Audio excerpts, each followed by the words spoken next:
What's going on, YouTube? Welcome to Fresh Review. This is my review of the round one of the NBA 2024 playoff. Now, originally I planned on doing all 8 series in here, but that was so many games.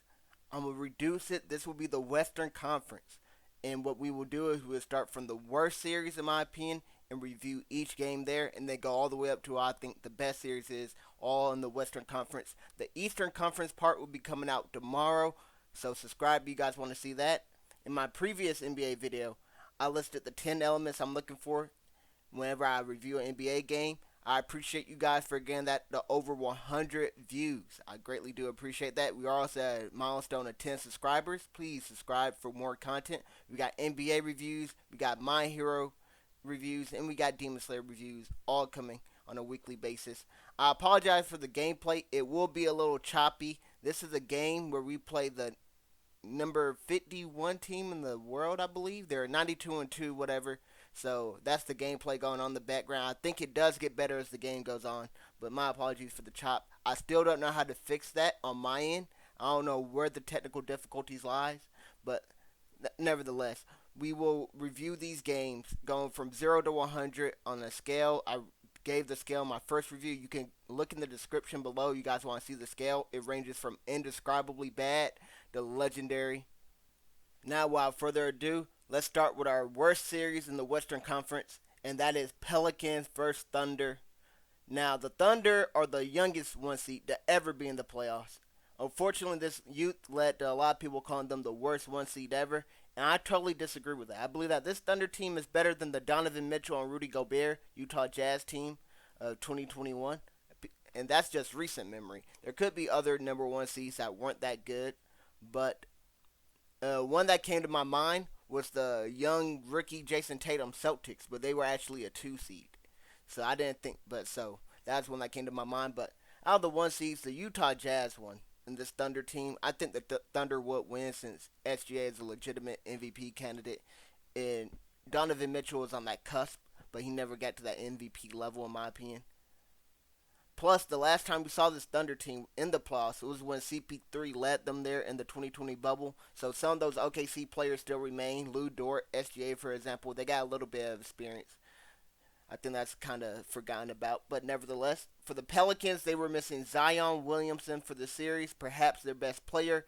I'm not remembering any significant rivalry between these teams, but I do remember that epic game one. That's what we will start with. And I think this was the best game of the series, the ultimate back and forth game. There were 20 lead changes and 13 ties. It was tied up after the first quarter. It was tied up at halftime. This is the Thanos game, man. Perfectly balanced as all things should be.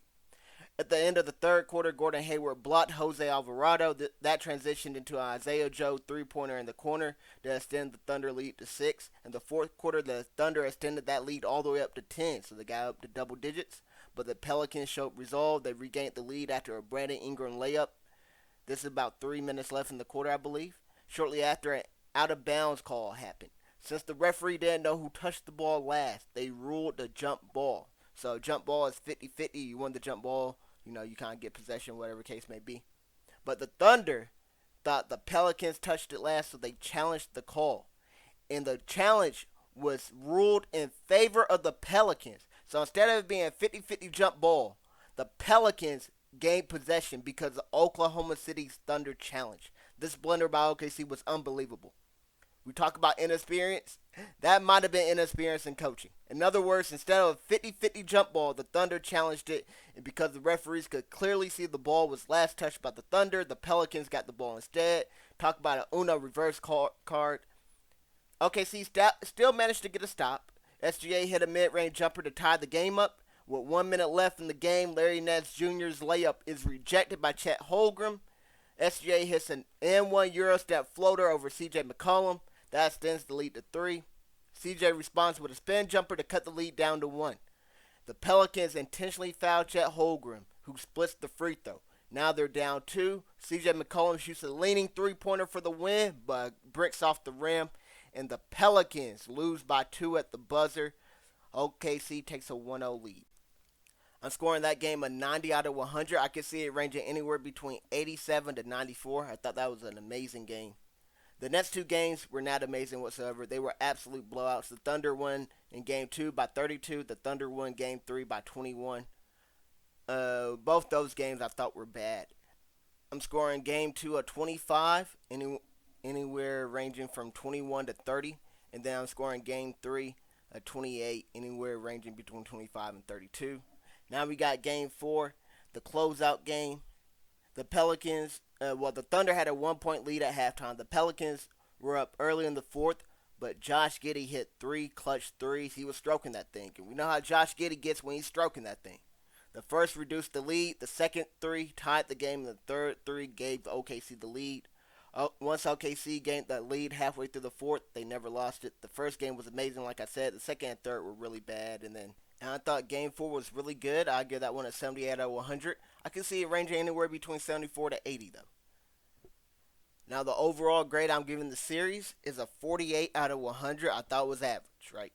I could see it ranging anywhere between 45 to 53. I think the biggest thing about this series compared to the next series, which is also a sweep, so that gives you guys a hint what the next series is I think the stakes were lower since the teams weren't fully healthy, right? If Zion was healthy, I think this would be a better series, more compelling, and there would be no excuse really for the Pelicans to get swept like this. And I think the plays, which is one of the elements I'm looking for, would be higher. The performances, right? Because Zion could go for 30 or 40 potentially. He went for 40 against the Lakers in the play-in. So, you got good ball on the Pelicans side. Even though the Pelicans had a couple good games, they weren't really entertaining plays or anything like that. CJ McCollum and Brandon Ingram are okay to watch. But nevertheless, I thought that was an average series. It wasn't the worst series, in my opinion. I think there was a series worse than that, but that series is in the Eastern Conference. Now, what we have is our next series, which is also a sweep, so I gave you guys that hint, and that is the Suns versus the Wolves. Unlike the last series, this series had me invested emotionally, right? Because these are star players on both sides of the ball. Where OKC got SGA. Chet Holmgren could potentially end up being one. Jay Will is solid and stuff, but nobody like superstar level. But then you look at the Suns and the Wolves, and it's stars loaded across both sides. We got Booker, Durant, Anthony Edwards, Karl Anthony Towns, Rudy Gobert, Bradley Beal. All these players I just listed have been all-stars. Plus, there was a little rivalry going on. These teams played each other in the last game of the season and got a little chippy. Bradley Beal and Anthony Edwards got into an NBA fight. The ones where they push and shove each other until their teammates come and diffuse the situation. Then they start barking and acting real tough. Got one of those little fights. That was the last game of the season, so that carried over into this. And the Suns won that last game by 20 plus. They blew them out. But that would be the last game the Suns won. Because remember, this was a sweep. Now, let's review the series with Game 1. The Timberwolves were up 10 at halftime and were up by 20 at the end of the third quarter thanks to Anthony Edwards. He had 33 points, 18 of which came in the third quarter. Ant-Man made sure to trash talk Kevin Durant in the process. He had a jumper over KD, trash talked him, pounded his chest. It was lit. Great game. Well, not great game 1, but, it was a very entertaining Game 1. I will do my predictions at the end of all the playoffs. I will show you guys I was wrong on this series drastically, but overall that is very very entertaining Game 1. I thought that was an above average game because I'd probably give it a 61 out of 100.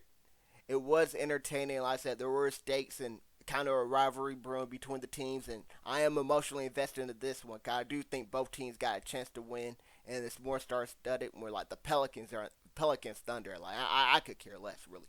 But let's stop talking about that last series. Let's talk about this series in Game 2. The Suns had a 1 point lead at halftime. Then Minnesota had another great second half, especially on the defensive side of the ball. They won this game by double digits. After that, the Timberwolves went on the road. Game 2, Timberwolves took a 2-0 lead. They did what they had to do. They took care of home court advantage, right? Didn't let the Suns steal it.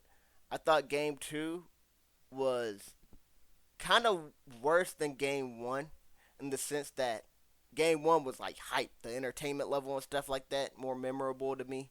Game 2, I probably give slightly above average, a 57 out of 100. I can see it ranging anywhere between a 55 and a 62 though. And now we got Game 3. Game 3. The Timberwolves were up by 6 at halftime. Then they outscored the Suns 36-20 in the third quarter. This was a wire-to-wire victory that the Suns never led at any point. Ant-Man finished with 36 himself. Man, a game the Suns needed to win, and they didn't win. They got killed. They got blown out. It wasn't really close. I thought this was kind of a bad game. I'm not going to lie to you. But I'm going to give it below average. Well below average. I'm going to give it a 33 out of 100. I can see it ranging anywhere between 28 to 36. Now we got the closeout game, Game 4. I thought this was the best game of the series. The only game I will review in great detail, the Suns had a 5-point lead at halftime. Edwards erupted for 31 points in the second half. He finished with 40. So he had 9 points in the first half, 31 in the second half. And the series filled with stars players. Like I said, Anthony Edwards was the best player on the court without question. On the offensive side of the ball and on the defensive side of the ball. He's the only one consistently showing up on both sides. He hit a deep three-point shot.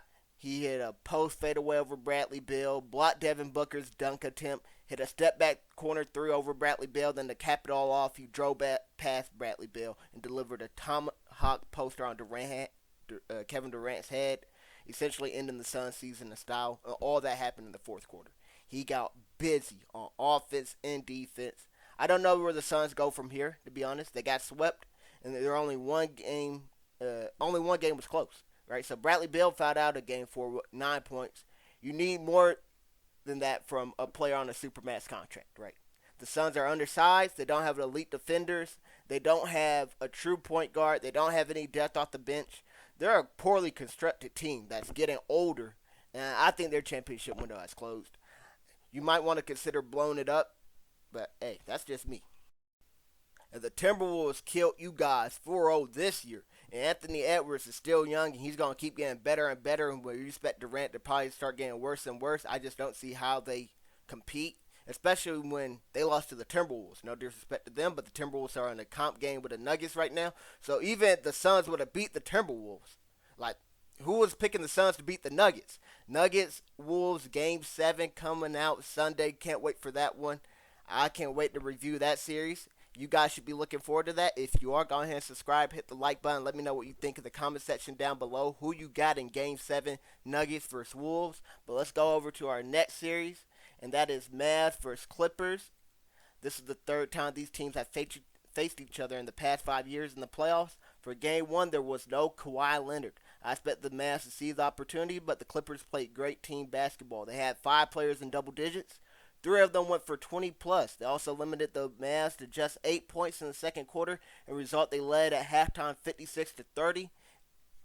They maintained that lead for the rest of the game and won by double digits, 109-97. I thought this was a slightly below average game. Kind of disappointing that, no Kawhi. At least keep it a close game, Dallas. But no, they got slaughtered.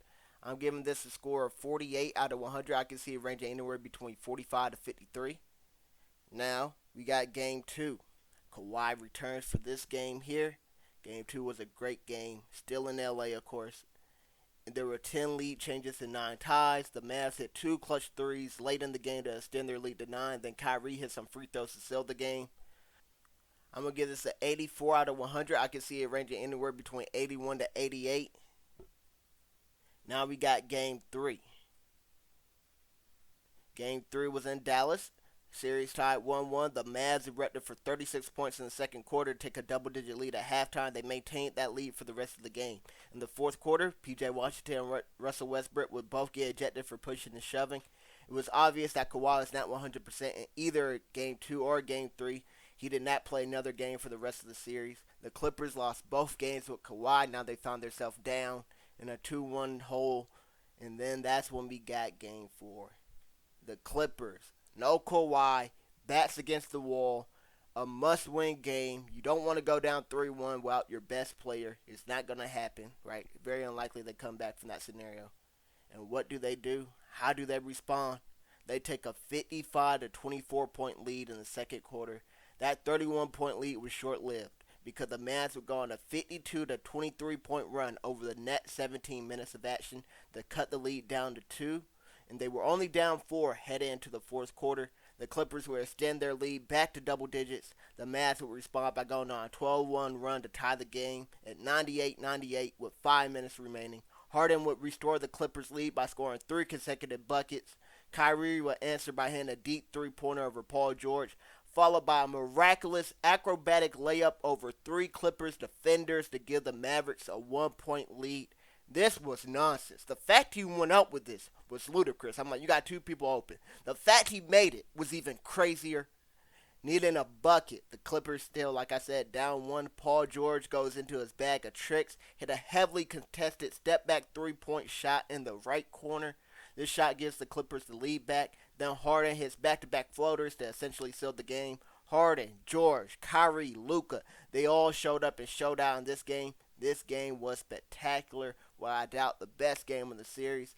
I am giving this game a 97 out of 100. I can see it ranging anywhere between 92 to 98. After this game, Luka said he had to be better in his post-game interview and stuff, had to be better for Kyrie. Kyrie's giving his all, and Luka is underperforming, it felt like. So in Game 5, the Mavs had a 10-point lead at halftime. They won the third and fourth quarter by 10 points each for a 30-point blowout win. Luka was better this game. And then lastly, we got Game 6. The game was tied at 52-52 at halftime. The Mavs outscored the Clippers 35-20 in the third quarter. Took a 15-point lead headed into the fourth, a deficit the Clippers could not overcome, ending the series in 6. Now, I thought Game 5 was slightly below average. I'd probably give it a 46 out of 100. I could see it ranging anywhere between 43 to 51. And then I thought Game 6, tied at halftime, a little bit better. I'm going to give that one above average grade. Elimination game and stuff. The Clippers did try. They just kind of ran out of gas. I'm going to give that one an above average grade of 64 out of 100. I can see that one ranging anywhere between 60 to 68. Overall, though, I thought this series was great. Not as good as the previous series when these two teams met when Kawhi was healthy in the bubble. That series went 6 and Luka had a game winner at the buzzer in Game 4, and then not as good as the one that won 7 games, where the road team won every game to start the series until the Clippers finally won a game at home in Game 7. No, I thought the first series in the bubble was amazing. I thought the second one that won 7 was spectacular. I thought this one was great. I'm giving it 83 out of 100. I can see it ranging anywhere between 77 to 85. Now, I asked, where do the Suns go from here? The same can be asked about the Clippers. Where do they go from here? Harden, Paul George, Kawhi, Russell Westbrook. 4 players all that have been MVP level players, right? Kawhi finished third in MVP votes before. Paul George also finished third in MVP votes before. Russell Westbrook and Harden both have an MVP to their name. So their primes, they've been some of the best players in the league, but now they're past their primes in my opinion. And injuries keep riddling this team. I think their best chance to win it all was that year in the bubble, but they didn't get it done there. They was up 3-1 on the Nuggets. They ended up tricking that series off. They didn't get it done. The Lakers ended up winning that series in the bubble. Well, the finals in the bubble. So overall, I think the Clippers, you might want to blow it up now. I don't know what they do. Harden and Paul George, they did all they could. You know, they kind of got that infamous reputation for being chokers and all that, but I think this series, they tried. They did really well, in my opinion. The best they could, but you're not going to beat Luka and Kyrie without Kawhi, in my opinion. So they needed Kawhi. Kawhi wasn't there, yet again, injured. Another time they could have won it all is when they played the Jazz, and the one time they ever made it to the conference finals. But Kawhi tore his ACL in Game 4 against the Jazz. I mean, it's just bad luck they've been having, man. They went all in and they lost everything. You look at what they gave up to get Paul George from OKC. They kind of got finessed. They don't have their future draft picks. They got a whole bunch of old people. They got nothing to show for it. Like, it's a tough situation to be in for Steve Ballmer and them boys. Hopefully they get it right. But that's enough talking about that. Let's talk about the best series in the Western Conference. And we got Nuggets versus Lakers.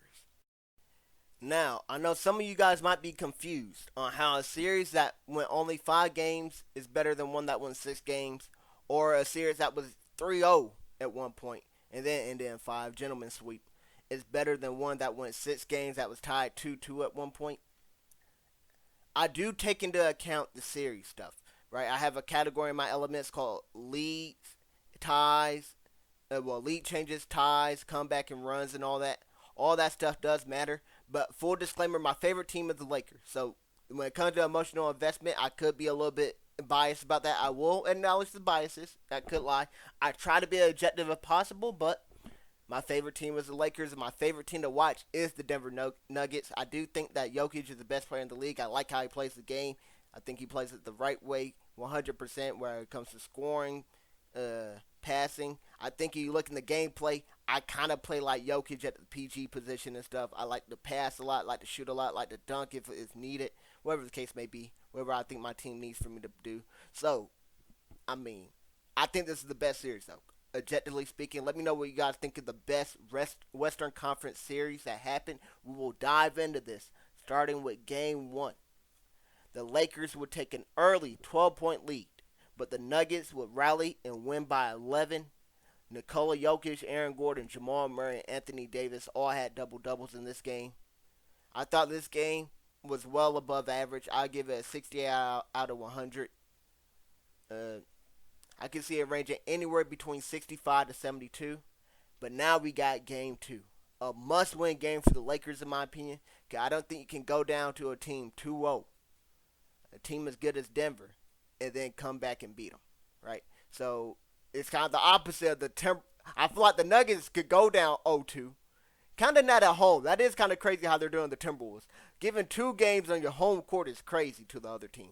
But I think the Nuggets are capable to come out of a 2-0 hole. So they play Boston in the finals. Boston will have home court advantage. If the Nuggets don't win the first 2 games, I think the Nuggets could rally back and win that. I don't think the Lakers or any other team can spot Denver 2 games and then come back out of that hole. But we got Game 2, a must-win game. The Lakers were up 15 at halftime, doing everything they needed to do. They will extend their lead to 20 points in the third quarter. Jamal Murray was wearing a Lakers jersey. I kid you not. He was in a Lakers jersey. This man was shooting 3 for 16 to start the first 3 quarters. But the Nuggets would still rally. They were going a 13-0 run. That would cut the deficit down to 7.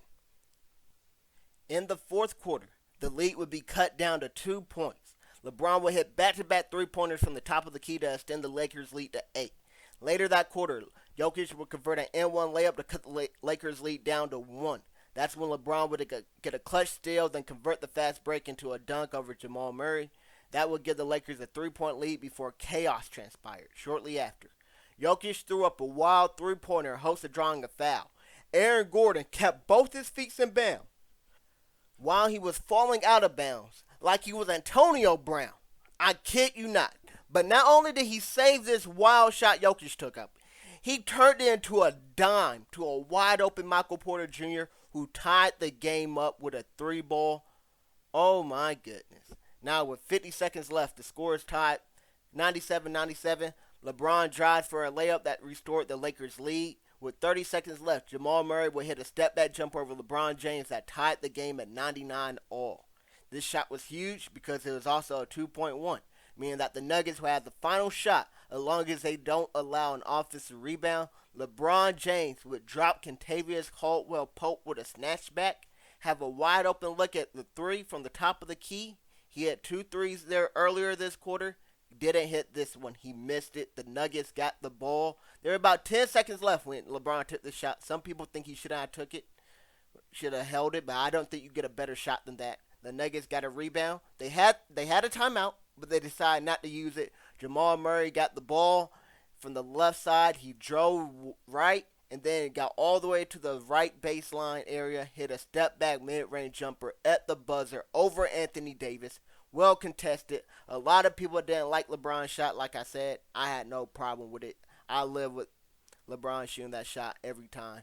I don't think you get a better shot than that, man. But that's just how the cookie crumbles.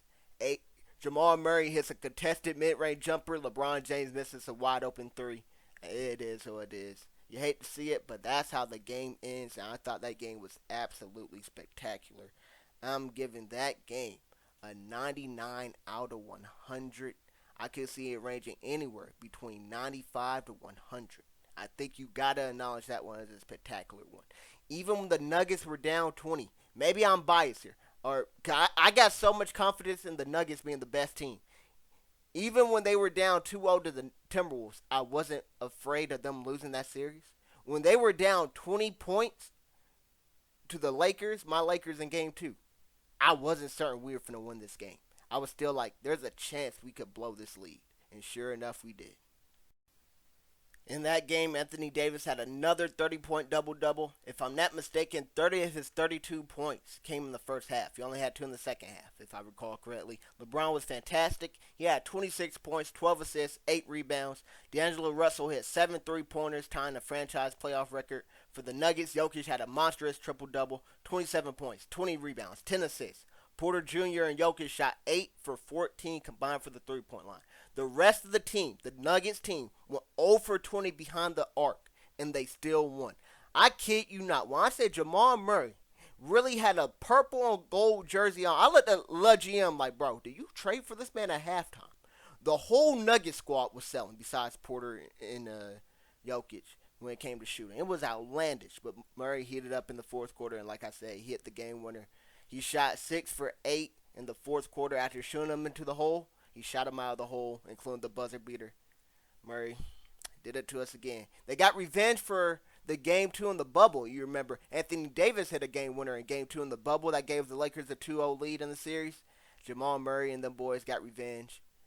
Now we got game 3, which is a repeat of game 1. The Lakers surged to another early double-digit lead, and the Nuggets rallied to emerge victorious. Aaron Gordon had a playoff career high 29 points and 15 rebounds. This was the Nuggets' 11th consecutive win against the Lakers. In game 4, the Lakers would finally get their long-awaited revenge. After 2 long years, they finally win. Again, the Lakers will have a double-digit lead, but this time they would maintain it and win by 11. LeBron had 30. Davis had 25 points and 23 rebounds. Anthony Reeves and D'Angelo Russell both combined. Well, they both had 21 points apiece, so they combined for 42. Really good. I thought Game 3 was. I'm going to give it a 77 out of 100. I could see it ranging anywhere between a 75 to an 82. I thought Game 4 was not as good. I'm going to give that one. I thought it was still good, though. 71 out of 100. I could see that ranging anywhere between 68 to 75, though. But then we got Game 5, another spectacular game that gave us 16 lead changes and 10 ties. LeBron James finds himself at another 3-1 deficit. And it's LeBron James. I feel like the series is never over after he came back 3-1 in the finals. If you can force a Game 6, it's back in LA. Then if you can win a game at home, there's a Game 7 where anything can happen. But fast forward to the fourth quarter of this game. The game is tied up at 95 all. With just over 4 minutes left, Jokic would find a cutting Murray who would posterize LeBron. And then to add insult to injury, Murray did LeBron's patented shoulder roll after the poster. Reeves would drill a contested three-pointer over Caldwell Pope to give the Lakers a 1-point lead. Jokic's putback layup would restore the Nuggets' lead, so we're going back and forth in the fourth quarter. LeBron would answer with an off-balance layup to regain the lead for the Lakers. Gordon would wrestle an offensive rebound away from LeBron, then find an open Jamal Murray for 3. The Nuggets now have a 2-point lead with 30 seconds left. LeBron would drive to the basket and get fouled. LeBron would make both of his free throws. I didn't expect for him to make both of them, but he did. This tied the game at 106. Then Murray would drive left to the mid-range elbow and hit a mid-range jumper over Reeves with 3 seconds remaining. The Lakers didn't have any timeouts because they used their last one on a coach's challenge. Taurean Prince's half-court heave fell short, and the series concludes. I'm giving this game a 98 out of 100. I could see it ranging anywhere between 95 to 100. Great conclusion to a series, though. Anthony Davis finished this game with 17 points and 15 rebounds. He injured his shoulder in the second quarter, and that seemed to bother him the rest of the game. LeBron was 1 rebound away from a triple-double. He had 30 points, 11 assists, and 9 rebounds, plus 4 steals.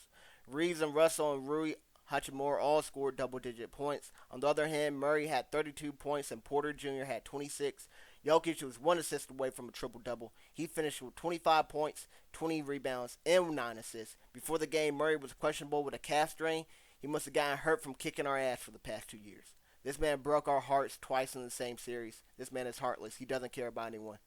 LeBron and Davis were incredible, and it still wasn't enough. How much longer can LeBron play at this level? That is the question we have to have. What do the Lakers do from here? We fired the coaches, but it might not be a coaching problem. I just don't think we can beat this team, man. But that will conclude this video. So as always, Thanks for watching. Hope you guys enjoyed. I hope to see you guys on the next one, the Eastern Conference Round 1 review.